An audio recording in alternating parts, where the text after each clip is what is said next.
Hey there, knowledge seeker. Ready for a deep dive? Today we're tackling a topic that often gets people fired up: polygyny in Islam. We're diving deep into Dr. Abla Hasan's work, and she really shakes things up by challenging traditional interpretations of this practice. It's really interesting. What's really intriguing about Dr. Hassan's work is how she draws this clear distinction between Islamic polygyny, which has been shaped by different interpretations, throughout history, and what she calls Quranic polygyny. This distinction is really at the core of everything she's talking about. Oh, so it's like she's saying there's this difference between like what some cultures actually do and what the Quran actually says. Yeah, exactly. Dr. Hassan, she argues that a lot of what we see practiced as Islamic polygyny today is actually like rooted in pre-Islamic tribal customs, maybe with a few modern tweaks. Okay, so let's rewind for a sec. What was polygyny like back then, in pre-Islamic Arabia? Okay, so imagine, right? Tribal societies in these really harsh living conditions, having more wives, more children. It was like a survival strategy, right? More people equals more protection, more resources. Right, that makes sense. From a purely practical perspective, that makes a lot of sense. But then, Islam comes along and it's emphasizing things like, brotherhood and community and shared responsibility. So how does polygyny fit into this new kind of social structure?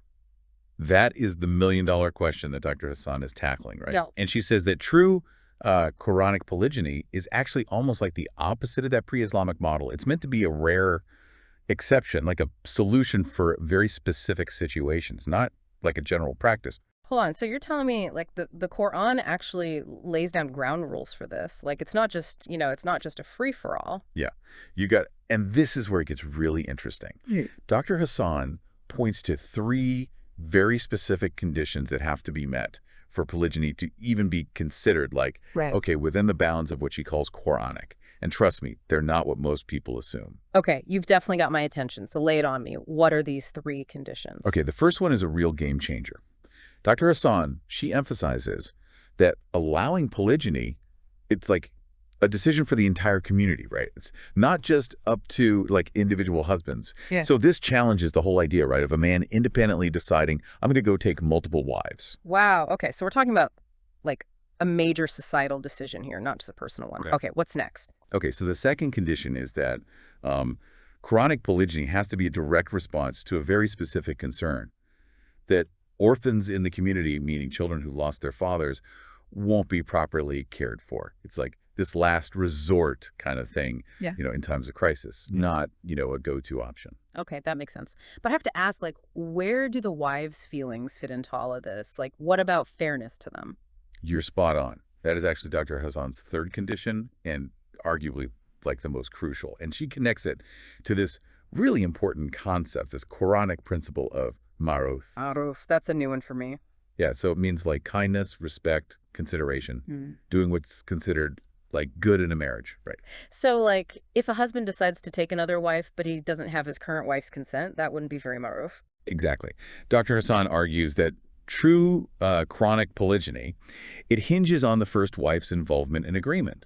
Otherwise, it throws off like the entire balance and the spirit of the marriage, which, goes against these core Quranic values. This is really making me rethink, like, everything I thought I knew about this. It's like Dr. Hassan is saying, hold on, let's go back to the source and let's see what it really says. Precisely. And she backs up her arguments with like really sharp linguistic analysis too. For instance, she digs into how the word orphans itself is often misinterpreted, right? And get this, she even breaks down the specific Arabic word used in the Quran, yatama. Ooh, this is where things get really interesting. I always love it when we can get into like the nitty-gritty of the language. It's fascinating, right? So the word yatama, when you really analyze it, Yeah. usually refers to like any child who's lost a parent, not just girls of marriageable age, which is how some interpretations like try to present it. So it's like by changing the meaning of like a single word, you can end up with this whole different understanding of the entire practice. And this is where Dr. Hassan really doesn't hold back. She goes on to challenge a lot of the common justifications that we hear today for Islamic polygyny, things like meeting men's needs or addressing these like population imbalances. She argues that these justifications just don't hold water when you actually go back and look at what the Quran says. So it sounds like kind of what you're saying is Dr. Hassan's suggesting that some people are like twisting the Quran, like trying to make it fit their own agenda when it comes to Islamic polygyny. Yeah. That's a pretty bold statement, but yeah, I mean, that's basically what she's arguing. And she doesn't just like stop there.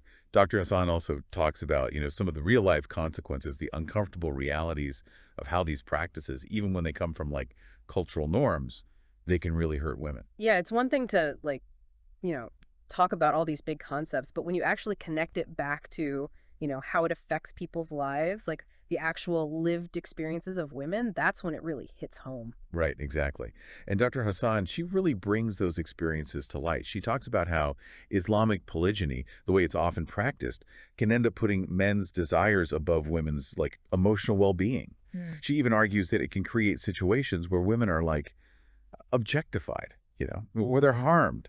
Wow, that's really powerful stuff. I mean, it's so easy to just shy away from these kinds of conversations, these like difficult conversations, but she just dives right in. Yeah, and she challenges us to really confront, the potential harm that can happen when people use interpretations of these religious texts to justify practices that, maybe don't actually match up with their core values. This deep dive has been such an eye-opener. I feel like Dr. Hassan's analysis is making me question everything I thought I knew about this. It reminds me how important it is to not just accept what we've always been told or the interpretations that are just kind of floating around out there. I totally agree. Dr. Hassan's really urging us to engage with these texts ourselves, to ask those tough questions, and just to never stop, trying to understand them on a deeper level. Yeah. And that's something we can all do, right? Like, no matter what we're interested in. For sure, absolutely. Whether it's, religion, politics, history, we should always be willing to kind of challenge our assumptions and look for those aha moments. Speaking of which, I'm curious, did Dr. Hassan offer any alternative solutions in her work? Like, if Quranic polygyny is supposed to be this rare exception, are there other ways that the Quran, talks about dealing with the issue of caring for orphans? That's a great question. And yeah, Dr. Hassan definitely touches on this. Remember how she talked about Quranic polygyny being a decision for the whole community, right? Well, she takes that idea even further by pointing out all the other ways that communities can come together to care for orphans and other vulnerable people. Okay, so it's not just about finding husbands for widows or, for orphaned girls. It's about a more holistic approach, a collective responsibility to take care of those in need. Exactly. Dr. Hassan talks about how the Quran stresses things like charity, compassion, social responsibility, right? Yeah. These are the values that she thinks should guide how communities take care of the people who need it most. So it's about kind of zooming out, looking beyond just this one practice and really focusing on those broader principles of justice and compassion. Precisely. And this is what's so exciting about Dr. Hassan's work. It opens up this whole new way of thinking about these issues. I'm definitely starting to see why you find her work so compelling. It's like she's not just, critiquing what's already out there. She's giving us this whole new framework for really understanding how these complex social dynamics work. Exactly. She pushes us to go beyond just these surface-level interpretations and really truly grapple with what's at the heart of the matter. And she leaves us with this really thought-provoking question. Okay, so we're reaching the climax of this deep dive, and you know me, I am all about those thought-provoking questions. So lay it on me. What's the big question Dr. Hassan leaves us with? Well, she asks, and get ready for it, is what we often see practiced as Islamic polygyny, out there in the world, is it really truly aligned with what the Quran actually says? Whoa. Okay, yeah, that is a powerful question. It's like she's making us think about, our own responsibility when it comes to interpreting these texts. Yeah. Because how we understand them actually makes a difference in the real world, right? Exactly. It's not, just some academic debate. Dr. Hassan's work, it's really about how we live, how we treat each other, the kind of world we create by the choices we make and how we understand these texts, It's like she's saying, don't just take our word for it or anyone's word for it, really. Go back to the source, ask the hard questions, and see what you find. Yes. And honestly, that's what's so great about this whole deep dive, right? We're not here to tell you what to think, but to give you the tools so you can think critically and reach your own conclusions. This has been amazing. Such a thought-provoking conversation. Definitely given me a lot to think about. Me too. Absolutely. And if you're out there listening and you're as fascinated by Dr. Hassan's work as we are, definitely go check it out. We'll be sure to link it in the show notes so you can dive in deeper. Absolutely. Because the more we understand these really complex issues, the better chance we have to create a more just and compassionate world. And on that note, knowledge seeker, until next time, keep those brains buzzing.